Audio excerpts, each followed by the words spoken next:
Hello friends, welcome back to YouTube channel. నేను వచ్చేసి potato fry చేస్తూ ఉన్నాను.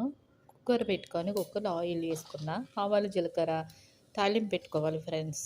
తాలింపు పెట్టుకోవాలి. అది పొటాటో వచ్చేసి తొక్కంతా తీసి నేను కట్ చేసుకొని ఒక ఒక రేషాలు వేసుకొని వాటర్ వేసుకున్నాను.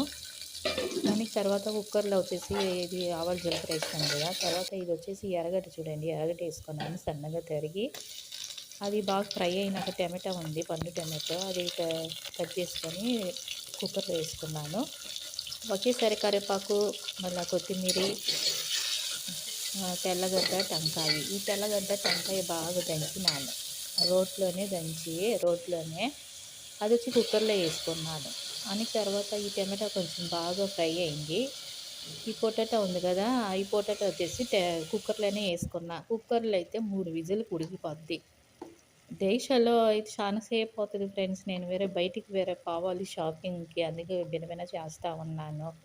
చూడండి, కారము, పసుపు, ఈ ధనియాల పౌడర్ ఉంది కదా, అది వేసుకున్నాను. దానికి సాల్ట్ వేసుకొనేసి కొంచెం వాటర్ పోసుకోవాలి. వాటర్ కానీ పోసుకోకుండా అట్టే ఉడకబెట్టామనుకో అంతా మాడిపోతుంది. కొన్ని వాటర్ పోసుకుంటే తగినంతగా సాల్ట్ వేసుకున్నాను. ఇట్లా బాగా కొంచెం కారం తగలాలి ఫ్రెండ్స్, బాగుంటుంది.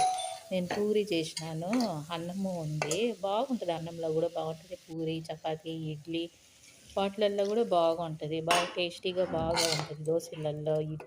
దోశలో కూడా బాగుంటుంది ఫ్రెండ్స్. చూడండి, ఇట్లా అయింది. 3 విజిల్ అయితే చాలు. ఒక లైక్ చేయండి, షేర్ చేయండి, సబ్స్క్రైబ్ చేసుకొని నా ఛానల్లో నేను వేసే ప్రతి వీడియో నోటిఫికేషన్ వస్తుంది. చూడండి ఎంత ఈజీగా